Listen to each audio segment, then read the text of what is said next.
There are nearly 350 billion emails sent every day. The average office worker receives 100 to 120 or more emails per day.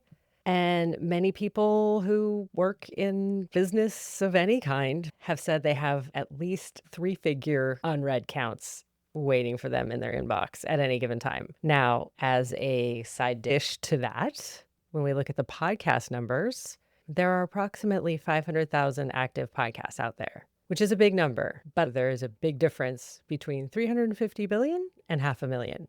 So not only is there less competition and noise, certain podcasters notwithstanding, in the podcast marketplace, there's excitement and growth and newness in the audience.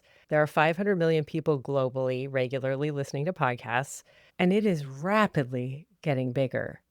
It's projected to be 600 million sometime in 2026, maybe even as you're listening to this. And it is exponentially growing year over year. Just right before the pandemic, it was at 200 million. So we're in this real growth mode. It is starting to even out a little bit, but we're still in this phase, and maybe we always will be.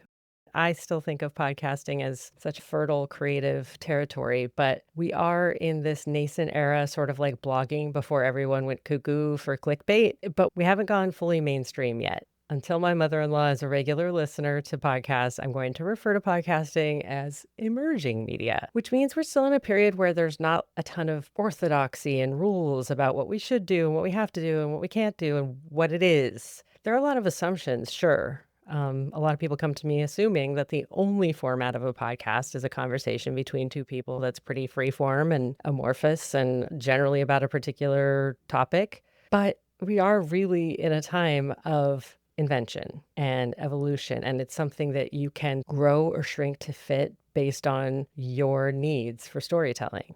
And in that storytelling, develop a real bona fide relationship with our audience via the flaws in our voices and the ways we pronounce things and our verbal tics, and there's no spell check happening on what I'm conveying right now. And not to be all now more than ever about it, but who among us isn't looking for the telltale AI M-dash bonanza or the sentence cadences that are a dead giveaway that ChatGPT was involved in the creation of that email? The mere fact that I've probably mispronounced at least one word here makes you more likely to trust me, to develop a parasocial relationship with me in which you come to rely on me for wisdom or laughter or at least solidarity in whatever mistakes I end up making here. And by me, I mean the avatar of a podcast host who is compelling because of, not despite her many flaws. So what I'm saying is, if you have flaws, if you want to color outside the lines and you have something to say and you've felt a little confined and constricted by the other forums in which you're supposed to be doing your storytelling as a thought leader or creative entrepreneurial type, keep listening. No pun intended.